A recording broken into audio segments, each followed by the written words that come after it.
It's hard to find two men as different from each other as Russian dictator Vladimir Putin and Ukrainian President Volodymyr Zelensky.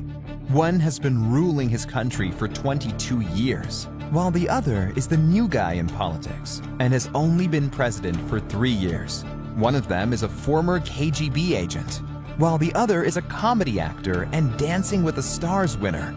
You might think that, in a confrontation, the first one would definitely win, but it seems to be playing out very differently in reality.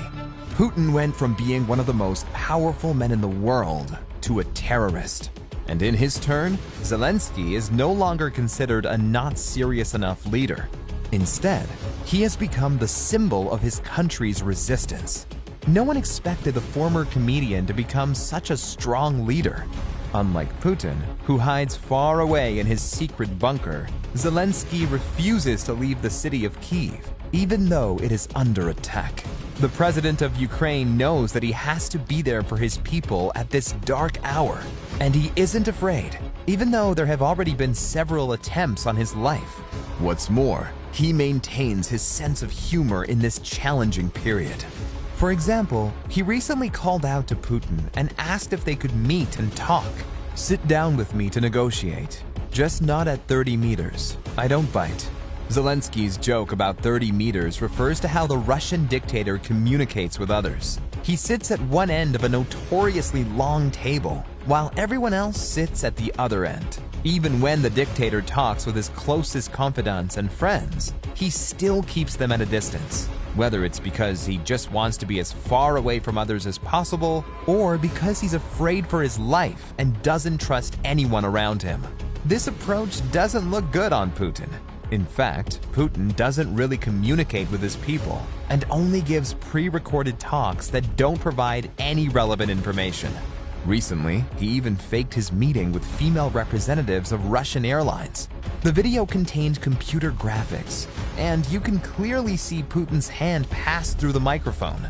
Meanwhile, Zelensky gives updates about the situation in Ukraine every few hours in front of a very real mic. Red-eyed, unshaven, and exhausted, like all Ukrainians look these days. The president has replaced his suit with an army green t-shirt to look even more like one of his people. And he doesn't just stay inside hiding, he even walks the streets of the city. He also has colleagues, military men, and journalists that he trusts and communicates with directly every day. Recently, he even went to see wounded Ukrainian soldiers in the hospital to cheer them up. Another difference between the two presidents is their attitude toward the digital world. For example, to win the election, Zelensky used the power of social media. And when he became president, he successfully started implementing digitalization that included the introduction of electronic documents. Recently, Zelensky surpassed Kanye West with his number of followers on Instagram. But in Russia, it looks like the process has gone in the opposite direction. Not only did the government never introduce any digital innovations, but they actually closed a number of websites and resources, including Facebook and Instagram, because they opposed their propaganda. Only state-controlled information sources are now available in Russia.